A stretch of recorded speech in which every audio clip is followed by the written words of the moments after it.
Welcome to all of our listeners and those of you who watch us on our YouTube channel, Rethinking Freedom. Thank you so much for joining us for our first episode of 2025. Today is January 6, 2025, and I am so excited about the guest that we have today. He is someone that I heard speak at a conference, and I immediately knew that I needed to introduce him to you, our audience. And I'm sure from your comments, once you listen to and engage with our show today, that you're going to agree with me as well. My name is Aya Fubaranelli. I am the host of Rethinking Freedom. This is not just a show, it's a movement. It is a movement to get us to rethink what it is that we think we know and to really start to identify what freedom looks like for us and what actions we are going to take to bring that about. So today we have a really interesting topic for you. It is decolonizing the African mind. And I want us to just start by understanding that Africa today, I would say, is not just the past. When you understand that almost everything you see today with human beings originated in Africa, whether you talk about science, or you talk about mathematics, you talk about the first writing systems, or even any of your forms of spirituality. We can trace all the Abrahamic religions back to the continent of Africa. I will say we are also the present. Definitely, if you look at all the minerals and resources that are being siphoned out of Africa, that power the rest of the world. And definitely when you look at the birth rates across the world, Africa is the future. Nonetheless, we are at a place where, despite Africa's abundant resources, our rich history, our boundless potential, the shadow of colonialism lingers. It manifests itself in our education systems, our governance, economic structures, and even the ways we see ourselves. From the erosion of our indigenous knowledge to the undervaluing of our cultures and traditions, the remnants of this psychological colonization perpetuates inequality, it perpetuates dependency and division amongst Africans on the continent and in the diaspora. But here's the truth as we rethink freedom. We are not bound by these chains forever. True liberation begins within by reclaiming our minds, celebrating our heritage, knowing our history, and redefining freedom on our own terms. And so today we have an incredible guest that I would like to introduce to you. His name is Kwabena Obeng Darko. He is an African entrepreneur, engineer, speaker, and author. His books include Perspective, How to Develop the Mindset to Start and Build Your Business. Many of us need that. If you just celebrated Kwanzaa with us, you know one of the principles is Ujamaa. It is collective economics. He also has a book titled Streamline, How to Teach Yourself Money. And he has 7 other books. I think you have 9 books in total. So this is a very busy man, not just busy, productive, making changes. And he's going to tell us more about what he does. He loves to share knowledge on African history and dignity, entrepreneurship, financial education, personal development, sales, systems, customer service, real estate. You can find all of this and more on his YouTube channel, Obeng Darko. And we'll have all the links for you to connect with him in the description, especially for those of you who come over to our YouTube channel to get this information. And of course, while you're there, please subscribe, please like, please share. Kwabena went to Opoku Ware School. He holds a Bachelor's of Science in Agricultural Engineering from KNUST and a Master's of Science in Bioprocess Engineering from UCD. His business interests, as I mentioned earlier, include engineering, construction, fashion accessories, because, you know, one thing Africans are going to be is we're going to be fly, real estate, and so much more. He lives in Accra with his wife, Marie, and their 3 children, Ya, Awura, and Kwabena. Welcome, sir, to Rethinking Freedom. Thank you. Thank you, Aya. Thank you. Thank you. I'm glad to be here. Glad that you accepted the invitation. I was so excited when you did. So let's start by understanding the foundation. Colonialism didn't just take Africa's land. It didn't just kill off millions of people in addition to the 20 million plus that now are dispersed across the diaspora. It infiltrated our minds, our culture, and our sense of self. Can you explain what mental colonization means and how it continues to affect Africa today? Thank you very much. Thank you. Mental colonization. You see, a man is what his mind processes. Mm-hmm. People cannot be anything more than what they know. And so if you want to control people, you control what gets to them. The knowledge available to the people is what they're expressing and working with. And so, as we know it, when the colonizers came here, they didn't just seek our physical resources, but they knew far more than the physical resources was the minds of our people. And they knew that for you to control and subjugate the people, once you take hold of their minds, once you develop a mechanism, a system to control their minds, you can control them forever. And so that is what and the way to control the next generation is go to how you educate them. Knowledge that liberates a people is light. And so when light gets into darkness, light brings understanding, illumination. And when you look at our continent and you look at the choices, the way we describe ourselves, a strong people who are strong don't use a lot of pessimism and negativity to describe their situation. People who are equipped to be free and to be self-sufficient, no matter the physical condition, speak differently. Because the weak person, one of the ways that we see people who are weak is the kind of words that they use. And when you hear many of our people talk, we are poor, we are diseased, we are underdeveloped, there are no opportunities on our continent. That is not a people who are equipped to be strong. So it's not so much the physical condition of the people, it's the mental state. And the mental state is not something that just happens. It's something that is designed, that is orchestrated, that is actually pushed on the people. And so our contact with the colonizers, with the Europeans and everybody who came here, was just to make sure that we are not a strong people so that they could use us for their prosperity. That's all. So everything that they set in place was to make sure that at least we weaken these people over time so that we could be in charge of everything that they are. And that is how if you look at the mechanisms that they use to keep slaves, it's the same. If you could keep people for 200 and something years, there was something that you made sure that they were allowed to see and they were not allowed to see. And so colonization is just information that we give to the people to subjugate them, to control them, so that they can look only up to you as the savior, as the one who has the wisdom, as the one who has the wealth, as the one that they can trust and love. And that's what you see on the continent. And so when you see the words that we use of ourselves, even our beautiful women, you look at how we dress, look at the names that we pick, look at how we are very much happy to get visa, to get out of our blessed countries, and even look at how we want to just work for others than ownership. It means that something really happened somewhere. And it's not the story of Africa, because Ghana Empire ran over 1,000 years. With millions of people, if they were not civilized, if they were not intelligent, if they were not self-sufficient, they could not run that. So how come after that, the people who came are people who are now seeing themselves as unless somebody gives them aid, unless they go to work somewhere, they cannot live. It's as a result of colonization. So it's a mechanism designed to make sure that the people think in a particular way by allowing a certain level of knowledge to get to them, or information to get to them.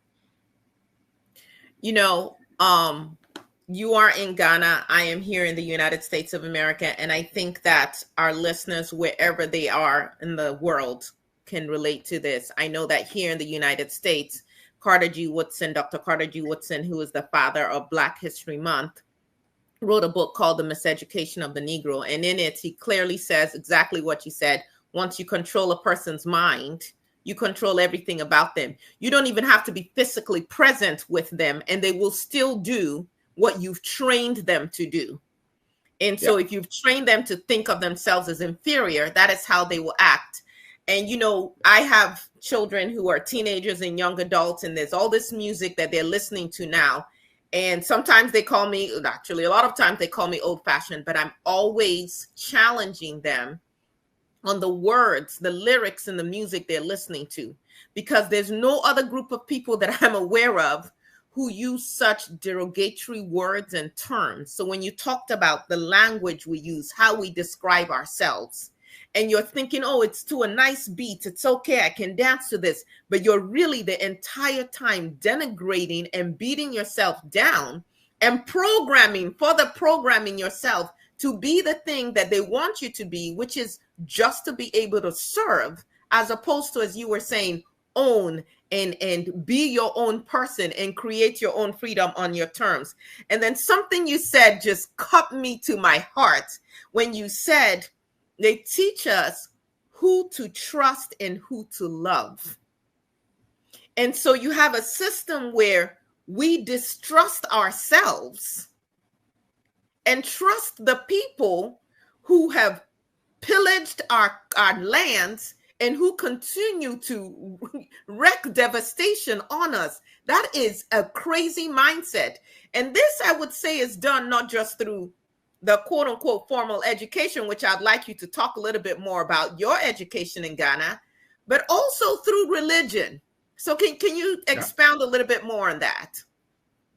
Yes. So in Ghana, okay, so I was born into an Akan family, Asante specifically. We are matrilineal, so you trace your tribe, so to say, from your mother's line. So both my parents are Akans, both my parents are Asantes. You will speak the language, you speak P at home, but when they decide to send you to school, they will start to teach you another language. Now, if you look at the other people, for instance, if somebody is in England and it's English and is going to school, the language that the mother is speaking is the same language they are using in school. If you see an Arab man, the same Arabic is being used at home and the same in school. If you look at the Chinese, the same Chinese is being used at home and he goes to school. So the intelligence is in flow. The culture is in flow. We have a different situation where your language, everything that you know before 5, 6, 7 years, before you went to school, once you go to school now, you are going to learn a whole different language and for them to teach you in that language. So there's a cut of intelligence. Yes. Just by the switch of language. There is a disconnect. Yes. There's a disconnect. Yes. And as a matter of fact, what is education? Education is just equipping people to become enough to solve their problems. It's not to think and speak in English. But you go through school. You know what? You need to say that again. So often we are judging people's intelligence by their ability to speak the colonizer's language. That's right. And which is not. No language is better than the other. One is used more, so you will see it everywhere. The other one is probably not used more. But if I had to speak P, that stays with me forever. So if you really want to speak to me, you speak to me in that language because I'll connect with that. Even at this level that I speak the so-called English, in my thought processes, I'm still translating in the first language that I was born to speak, the first language, my mother's tongue. So I think in that. And as a matter of fact, I think in that culture. So if I speak English and the Englishman is speaking his English, we are not understanding the same English the same way. So once we have not been able to do that, it means that you are training the people to see themselves as what they have is not enough. So when I go to school, my name is also, I have to be given an English name as well. As a matter of fact, some of the churches will baptize you or will not baptize you until you take a name other than the African name that I was giving. And so you see that almost everything that we have is not enough. Our language is not enough. Our name is not enough. The way we dress is not. If you go through the street in Ghana and you see anybody in suit and tie speaking English, they have gone to school. They have become another person. Let me tell you, as a young girl in Nigeria, I didn't necessarily have the words, but it always baffled me to see people sweating profusely, wearing a 3-piece suit in the hot African sun to be what? Or worse, for me anyway, as a lawyer, every time I see African lawyers with those stupid wigs on their head that they import, that even in England, many of the lawyers don't wear anymore except for ceremonial, events and things. But in Africa, in Nigeria, these lawyers have, in their times I've brought it up, and they are absolutely livid at me for questioning their right to wear these wigs. And I said, is that not a symbol of colonial mentality? That's crazy. Absolutely. It is. And then we see when you program the mind in a particular way, it's very much difficult to reprogram it. And a lot of our lawyers, a lot of our doctors, a lot of our engineers really think as the colonizers, sad to say. And Africa's problem is the minds in leadership and how they think. Africa will not progress until we've been able to get a certain level of the minds in leadership who think against what they were taught. So how do we accomplish this? Because in my father's time, there were certain people who were identified as being bright by the missionaries, the colonizers, whatever. They took those people. That was the first wave of the African brain drain. Well, we actually might say it's the second wave, because the first wave was the Ma'afa, the slave trade, if you will. Yeah. I don't call it a trade. It was the kidnapping, the genocide of my people. The second wave would have been right before independence, quote unquote independence, and shortly after that, when they were identifying the middle managers that they were going to train, quote unquote, abroad, and then bring back to Africa to run things in their stead. They're still running things. It's just the black faces now running it. So my father was part of that brain drain initially. He ultimately dealt with so much discrimination in England, in Canada, and in the United States, and eventually made the decision to move his family back to Nigeria.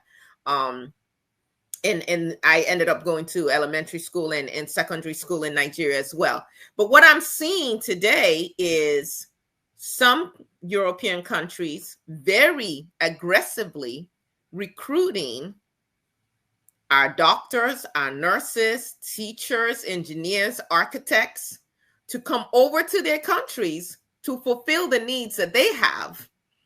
Meanwhile, our countries on the continent do not have the people that we should have, that, who have been educated to provide services. So even within my own family, of course, I'm here in the US, but I have nieces and nephews, brilliant young people, some of them master's degrees, all architects, all that, and they have now moved to Canada because Canada is very aggressively recruiting people. Are you seeing the same thing happening in Ghana where you are? Same. Nurses, doctors, teachers, engineers. They say that they want to go. You see, the programming is so heavy. They watch TV and they see Canada, all these nice buildings. They see England, America. If you have never been there, many of them would want to see that, would want to experience that. Because you see, even if you go to church, the God picture or Jesus picture there, who has ever seen Jesus? So why should we in Africa have a Jesus that we all have not seen as a white man? The angels that we have all not seen cannot be African. They have to be a white person. The God that we have all not seen has to be a European. It's not this is a creation. It's a creation to make a people look up to certain people. And if you really study the foundation of the European wealth is based on race. Sacrifice one race for us. That's it. Sacrifice one race, let them become slaves, use their resources. And so that process that is set in place has not changed. The young man in Ghana who thinks that he's a doctor in Ghana, so when he goes to Canada, he will be accepted fully in that system. He is oblivious to the fact that that system sacrificed him. So that system is still not ready to treat him as a full human being. He doesn't know that. He really, when you are here, and because of the education that you are given, as a matter of fact, if your sense of history is weak, you really don't have an education. That is you just don't know. Right. And that's what we are going through. The kind of a history that they taught us in our schools, that history is not enough for any people to stand up. A people's strength is equally measured by the strength of the history that they know about themselves. And so if the history is weak, you can always subdue those people. It doesn't matter whether they know international law or thermodynamics or calculus. Those things don't, you can't identify yourself with calculus. Like, identify yourself with the sense of history that they taught you. You are talking of your father and the community you come from. That's history. It's whenever they mention, you can, that comes straight from you. That, okay, my parents come from here. This is their tribe. This is the language. This is what my parents went through. That kind of information gives you an identity. If a people don't have strong information in terms of who they are, and they can only talk of their history from 1957 or from Portuguese coming to Ghana or building Mena Castle, slavery and colonization, those people are weak. And that's why they will continue to wear the wigs, because then they can't question anything beyond what was created for them to see. So he's here in Ghana, but his mind is not so much solid because the sense of history is not there. A lot of these great tribes or race, they will tell you, not 1,000-year history, not 2,000-year history. As a matter of fact, the Chinese are telling you 5,000-year history. The African has 10,000 or more year history that he must know. And if the African does not know that kind of history, that African becomes weak. Because the kind of history that we've been told over the last 500 years is the history that has always put the African down. And as a matter of fact, is a history that has made the African as not full human being. The Constitution of America, the first one that they wrote, Africans were not considered as human beings. We're not considered. Not much. Three-fifths of a human being. Yes. That's right. And so if that constitution, which was so-called amended, but the structures and the thought processes of the creators have not changed. And that's why we still find it difficult to bring a major shift to them, because we are not seen as humans. And so our people, whether we like it or not, many of our people without the right information don't really see themselves as full human beings. And that's why the young man in Ghana would want to go through the desert, and you tell him that you can die, and he says that it doesn't matter. Because for him, his life is worthless until he gets to Italy. That's why the doctor, with all that he does here, he doesn't, as a matter of fact, you don't see yourself as full human beings until you connect yourself to what you can do to bring better life to other human beings. And when your decisions and choices only center around your interests and your comfort, you have not developed fully. And so if you see the choices of our people, and that is what you're seeing with so many the contract, I will give it to the... No, please go ahead. Yes. Yes, and so you see the choices of the politician, where he wants to take the money and give the contract to the foreigner because it's not mature. His sense of history is weak. He thinks that his impact or his influence or his success will come from the money that he only has to take, because the sense of history is not there. And it's because of the education that he was given, which actually deny his very existence. So that kind of education given to him, because he's so weak, now he wants to stand in the sun. It's raining. He's still in the queue, waiting for visa to get to Canada. And he's saying that he's struggling in Ghana, but he's paid $20,000 to get to Canada. How many Canadians without credit card and mortgage and car loans can cough out $20,000? They don't have it, but we have it here, and we still think that we are poor.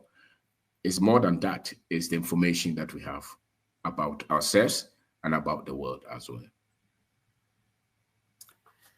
I hope that people are taking notes and they come back and re-listen to this, because there's so many important things that you are saying that should really get us to examine, what is it that I think I know, and where did I come from? Where did it come from? And who is it serving? So I do want to reference a book. It's called Decolonizing the Mind by Ngugi wa Thiong'o. He's from Kenya and initially wrote under the name James wa Thiong'o because, like so many people, to go to school required you to take on a name by the colonizer. Now we willingly do it. I see, people across the continent with children's names Sheila and Kelly and Grace and Mercedes and all that. And I said, what happened to our indigenous names? But this is what he says in this book. He says, but the biggest weapon wielded and actually daily unleashed by imperialism against the collective defiance is the cultural bomb. The effect of a cultural bomb is to annihilate a people's belief in their names, in their languages, in their environment, in their heritage of struggle, in their unity, in their capacity, and ultimately in themselves. It makes them see their past as one wasteland of non-achievement, and it makes them want to distance themselves from that wasteland. So, how do we turn this around? How do we turn this around? Because when you were telling me that you think in your mother's tongue, and then in your head you're translated into English, there are times when, even though I studied here in the United States, I am thinking in a different language, and then I'm trying to find the words in English, which somebody might say, oh, does she not know what she's talking about? No, I'm trying to make this connection. But what I'm seeing now are Africans who don't speak any African language at all. And certainly for those of us who are out here in the diaspora, many of us are not teaching our children the languages, and our children may actually even be resistant to learning the languages, again, because of this concept, this erroneous concept of Africa. So how do we begin to change this? And if you don't mind even going into some of the things that you're doing as an engineer who could go get a visa and go somewhere else, but you are choosing to stay in Ghana. How do we change this? What do we need to be doing differently? All right. You see, look at the prominent and big churches in Nigeria, in Ghana.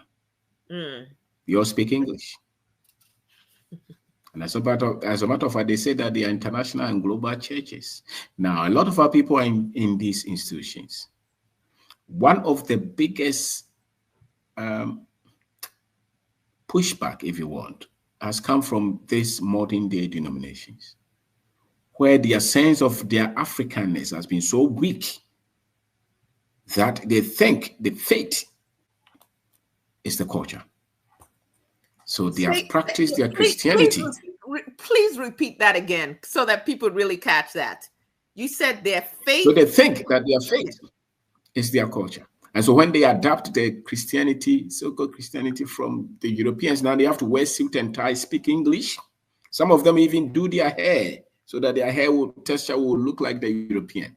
And those people are the ones who are giving their children all these grandiose English names, And they have really, over the last 50 years, have done a lot of damages to the African heritage, African sense of identity. And it's not only in Nigeria, it's in Ghana as well. The Pentecostal charismatic. All denominations did the same. They planted the seed. The Catholics, the Basel, the Methodists, they did the same thing because they came with the European culture. They came with the European identity. And what we don't know is that even though they came with some Bible, they came to dominate. And they really did not. That's what they came to do. And so Desmond Tutu says, they came with the Bible, told us to close our eyes and pray. We closed our eyes and prayed. And when we opened our eyes, we had the Bible and they had the land. Yes. And that's what they have done. And so now you have a lot of these educated people, those who say that our children don't speak the local language. It's because when we go to school, we are constantly being told to become polished and civilized. And that means that become like the colonizer. You go to church on Sundays, it's the same. Go to any small church in any village in Africa. The pastor is not so much educated by speaking English with 3 members. And then they are translating that. And so constantly there's a cultural annihilation. And they think, and they don't see any worth in our heritage. And at the same time, they are looking at how do we lift our people from poverty and all these situations. You cannot lift the people up until they see themselves as confident and capable and complete. And where else do they see themselves as capable and complete except in the identity?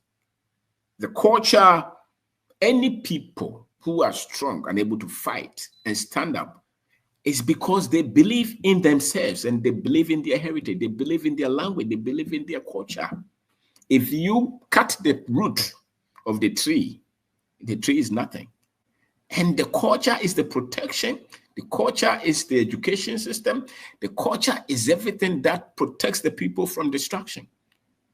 And what we have seen is that they've been able to dissociate. That's why they attack the culture. So that's why the colonizers.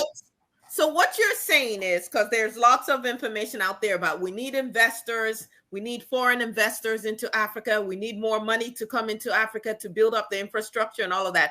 You're saying that's not really the main thing. No, that's not. To change the trajectory of Africa and get back to wholeness. That's right. You see, Africa does not need investors to develop. Africa needs Africans who are confident and knowledgeable in their African heritage to stand up, because the resources are here. Africa does not need money from anywhere. It's because they told us that we're not enough. That's all.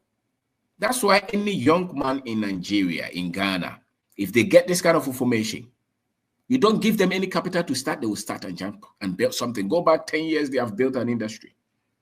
Because everywhere that you plant anything, it germinates. You go anywhere, you can have water. There are people everywhere. These are the resources. The only problem is the mental processes, the conditioning, the information that we have. We live in wealth. They don't live in wealth. That's why they were looking for investors. We live. So the language that Africa needs investment is a lie. Africa needs confident, proud, courageous Africans to just lift what they have and build. So we will wait forever when our minds are on people should come from somewhere to come and develop us. That's a strategy. It's not true. To come and save us. It's not so much the truth. And that's what we do with our programs, many of our radio programs, and we actually do them in P. We don't do them in English. I do English. Even my channel, when I started, I was speaking English. Then we switched to the language, because I think the very things that we need to open the minds of our people should not be in English. I agree. It should be in the language that our people understand. I agree. Yes, and now we teach finance, we teach business, we teach thought processes, we teach personal development, the importance of our history, identity in our language. And I can tell you that young men in villages, in towns, there are so many of our people who have come from abroad to stay and live in Ghana now, because now they see themselves as a different people. And so you can't change a people's life until they start to see themselves differently. And the information to make sure that they are confident, because the minds, all that you need is courage and knowledge to build. And that knowledge or that courage will never come if they don't know who they are, they don't know their history. And so that's what the African needs. Once the African gets that, they can look back, because their eyes will start to open. So I've heard so many people just call us to say that, listen, there was this man in England and somebody showed him some of our videos. He said, now I see myself as a human being. I've never seen myself like that before. Wow. A lot of our people weep within. They question, even if they are human beings. I tell you, based on the information that we have and the European hegemony that we live in, many Africans, without this knowledge, don't see themselves as human beings. And that was the design. The design was that you will never see yourself as a full human being. Mm-hmm. And many of our people without this information don't see themselves as full human beings. They even think that God cursed us. Well, let me share this quote from a mentor of mine. He's now an ancestor, John Henry Clark, and he said this: "My main point here is that if you are the child of God and God is a part of you, then in your imagination, God is supposed to look like you. And when you accept a picture of the deity assigned to you by another people, you become the spiritual prisoners of that other people." Absolutely. Don't you see that confusion everywhere? Especially on the continent. People in Yeah. seat and tie lifting their hands to God to come and change their finances for them. What? No, sir. Giving their finances to the church, giving their finances, the little they have to the church, Yes. and then saying, "But God, you will bless and multiply this." That's right. And yes. While the pastor drives off in his latest car or buys another Absolutely. jet plane. Yes. Because you can only do that to a people who don't know themselves. Mm. So they are not able to question the very system that's enslaving them. So how do I know you're doing things, and I'm so glad, and somebody else is going to hear this and also do this in other countries as well. And for those of you who are listening who are in the diaspora, all of this still pertains. How are you being mentally enslaved where you are, and what are the ways to reconnect to your identity, to remember? Ayikwa Ama has a book called Remembering the Dismembered Continent. And his whole goal with all of his books, as I've read them, is to get African people, wherever we are in the world, to reconnect to our memory of who we are and not who we have now been told that we are.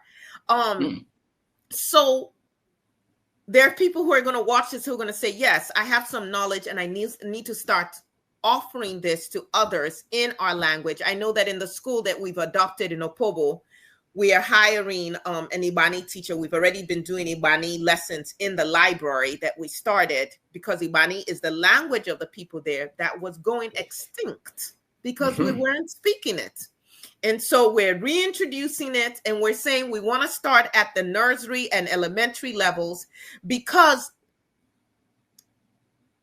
there is power in language. There's power in words. When you talked about going to school and we're learning about scientists and philosophers who don't look like us, we actually have philosophy embedded in our language.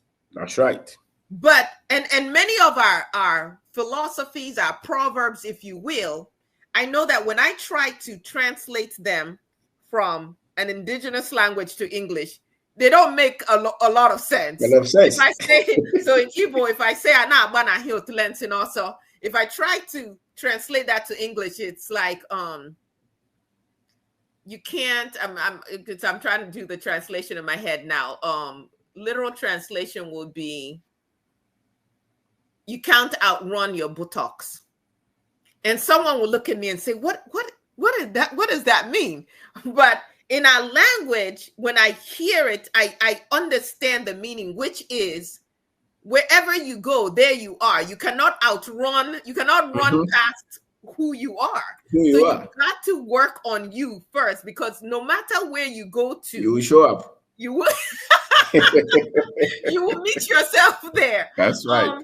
But when you don't speak the language, you miss out on our own philosophies, our own ways of being. When we talk about, in Kenya, you talk about Ubuntu, and you talk about because of you are, I am. It's a different way of seeing the world. There's another saying, if the hawk perches, if the dove perches, and the one that says the other one shouldn't perch, let their wing break. The idea that we should work together, that there should be unity, but it's so hard to translate those kind of things in English. And so as I look at the continent, and I think we're at a really pivotal place, there are books being written about Africa being China's second continent. We're constantly looking outside of ourselves. What are some practical things that someone who's listening now, if they're on the continent, what are some practical things they can start doing to help us reshape our minds? If they're outside of the continent, what are some practical things that they can start doing? Some of the things that I've learned, obviously as engineering student, the history was absent. Yes. Even those who were studying history were studying, Greek history. Aristotle Isn't and all that those. crazy? It's When I crazy. went to school in Nigeria, we read more Shakespeare than we Yes. read indigenous Nigerian Yes. or African writers.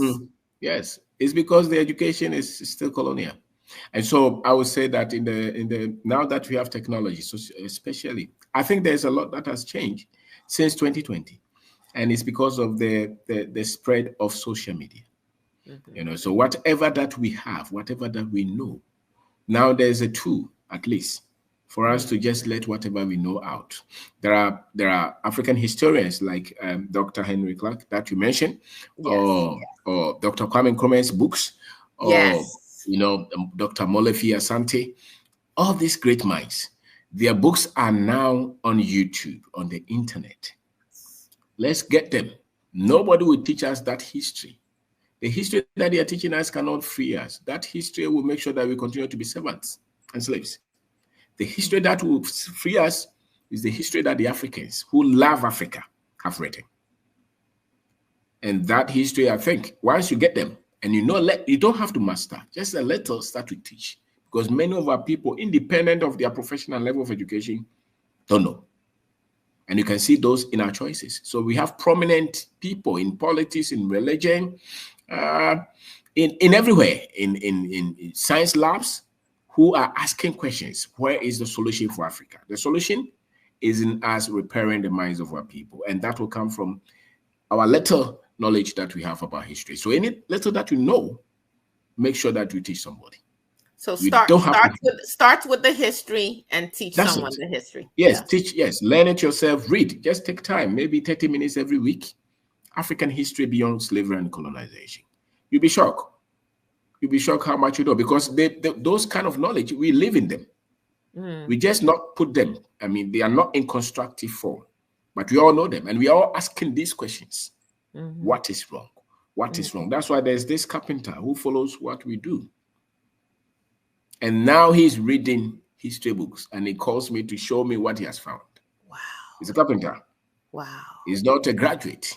Wow. So every one of us, once we can read and write, and it doesn't have to even be in English, any other African language, just teach, learn. So this young man listens to us and he teaches what we learn, what we teach.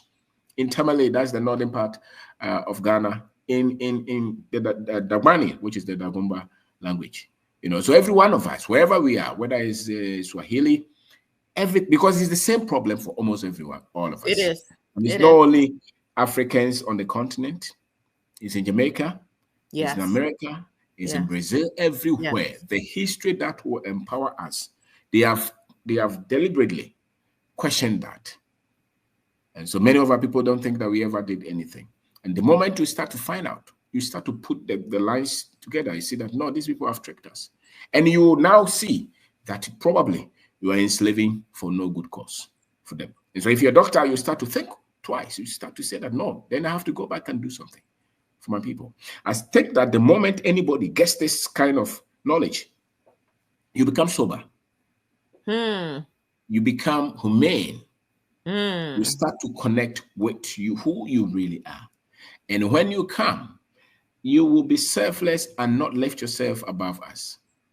Yes. Any African who lifts himself above the other Africans and tells us that the standard is the American standard, is the British standard, is an African who does not know who he is. Once you know who you are, you start to see the wisdom in our culture, in our language, in our heritage, and you start to see the need to learn. Sometimes I tell the Africans that you don't come here to say that I'm coming to help Africa. Africa does not need your help. I'm so glad that you said that. I've talked to quite a few Africans here in the United States who, and when I say Africans, I'm saying anyone who is of African descent who are planning to repatriate, to go back to Africa. And I say, but you know what? Don't come with the same mindsets that some people came with when they moved back to Liberia, where it's because of your proximity to whiteness, you feel like you have something, you're better than the indigenous people, and you're going to come and save them. You're going to come and help them. actually Africa has a whole lot to teach the world, and That's right. it's constantly doing so, even though we don't get the credit. That's right. And so once you come to say, I'm coming to learn, you will learn. As a matter of fact, you come to feed. You go to your mother to feed. You know, of course, there will be something that you will do, but you do it with some kind of sobriety. Yes. Not with arrogance. Yes. And not with and everything that we do, if you come without the history and the consciousness, you see, there's the difference between the culture and the consciousness. The consciousness is where you are equipped with data beyond what the colonizers have pushed on us. As in, that's why somebody who's schooled in America, for instance, will come to Ghana and say that, you know, I know in America this is it, and they're always talking like that, as if the other one who went to school here does not know much. And of course, the other one who went to school here, if he's not equipped, will still, you know, lower themselves and look up to this other. Meanwhile, you have lived here. You have things that have worked. There's something that you know that the other person coming does not know. So when I go to another environment, I don't go there to teach them. I go there to learn. But unfortunately, the colonization will make you come here and say that even though you have not stayed here and learned anything, but you have the master key to bring solutions. And that's why you see a lot of these IMF and UN, all these organizations trying to say that we want to go and help the Africans to structure the economy. 50 years, you have not been able to do it because you can't do it. It takes the knowledge on the ground to bring the solutions. You know, so once you come with respect and trust and love and dignity, then we can work together. But if you come to say that I know everything, and you don't know how to, that's why many people come here to do business and they go back. Because they think that we don't know anything. And they think that the standard should be one way. It should be the American standard. It should be the Canadian standard. No. And so once you pay attention to the wisdom that we have here, you will know that, listen, if the kind of mechanisms that they have put on the way of Africa, if those mechanisms were not there, Africa would develop. Africa's problem is not. Can you please say more? Can you please say more about that? Yes. Yes. It's not corrupt leadership. Look at America, for instance. If Africa, let's say, switch it. If Africa, you know, had FBI, CIA, these embassies all over, with their military, with the military bases all across Africa. That's it. If those things were in America, you think America will move? If they haven't had over 300 years of free labor and free intelligence. So if you switch it on Africa, you'll be patient. We have our challenges, no doubt about that. But if you really, really lift the load, Africa will just grow. So it's not but they are not going to willingly lift that load. That's right. So that's why the Africans are not going to willingly lift that load. And something else, I believe it was John Henry Clark, or maybe it was Malcolm X who would say this, is a people that will give their children to their oppressors to educate are not a very smart people. And that's essentially what we do. I was just talking to a friend who was thinking she lives on the continent, and she wants to bring her preteen children and put them in a boarding school here in the US. And I said, I can't tell you what to do, but if you ask me my opinion, please do not do that to your children. They are going to come into an environment that is going to make them feel that they're less than. And it doesn't matter if they get all the A's in the world and acquire all this other knowledge. If they are infected with an anti-Black virus, it will cripple them for life. Yeah. So leave them where they are. Let them grow and train up where they are. I went to secondary school in Nigeria, and when I came here, I was actually further ahead than most of my American peers because there was a level of excellence that was required of me by my African teachers. That's and right. When I came to this country, they did not expect me to be smart. They did not expect me to excel. Yes. And I actually had to fight through that. But if I did not have the grounding that I had in my humanity and in my ability to excel, that I was an intelligent person, it would have been fairly easy into their notion of who I am and what I'm capable of. Yeah. It's true. And you know that a lot of these parents don't have this kind of level of intelligence or level of information. Yes. So they just think that the child will come here and be a medical doctor and that's enough. No. You can't even actually live your fulfillment and peace without this kind of information. And so that's why you can see prominent Africans in America, in all these countries. When they speak, you can see that they are miserable within, in spite of all the professional success that they've achieved. They're not proud of where they come from. And we've built little. We work for others. Yeah, you see? And so the information is so key. And we have to find a way to make sure that so you were making the distinction between consciousness and culture, and I interrupted you. I apologize. All right. So the consciousness is built on your sense of history, the depth of your history, so that you can know that your philosophers will not be Greeks. Your philosophers will be the Africans before the Greeks. Mm-hmm. And the very examples that you say in science and management, in every other field, in law, you will see that you look for the Africans and their wisdom. Yes. Those will be your reference point. You can compare with others, but you will not speak only from their world. Yes. You speak from your world as well, because the Chinese man is speaking from his world. Yes. The prominent, proud, confident Chinese diplomat is speaking with that level of intelligence.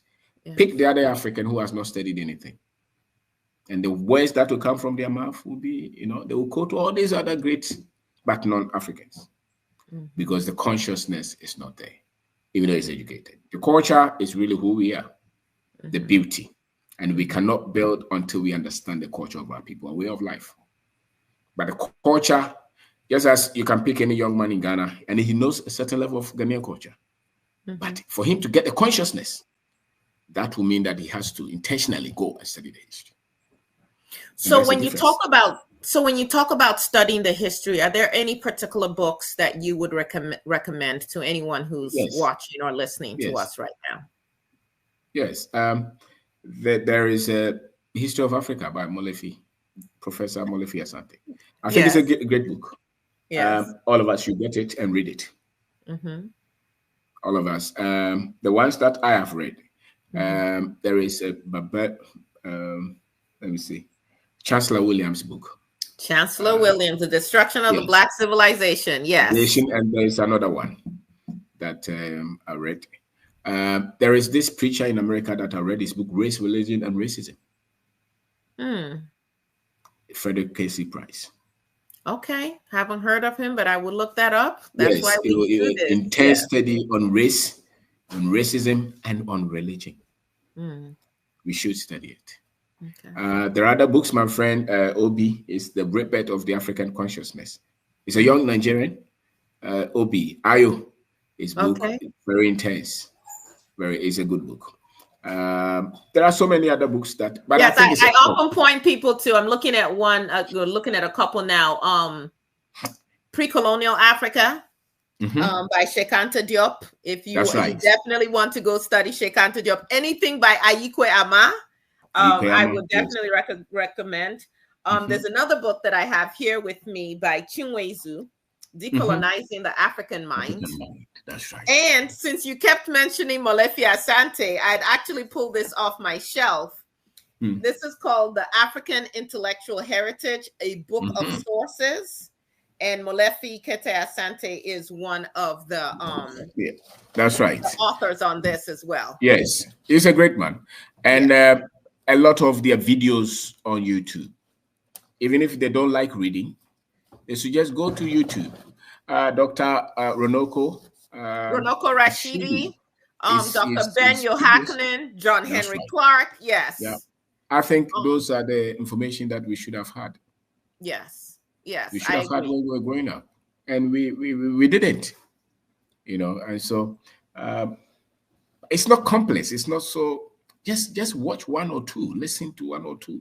You will see that there's so much that they have hidden from you that you don't know. The Asantes in 1900 said that they were not going to allow the colonizers to educate their children.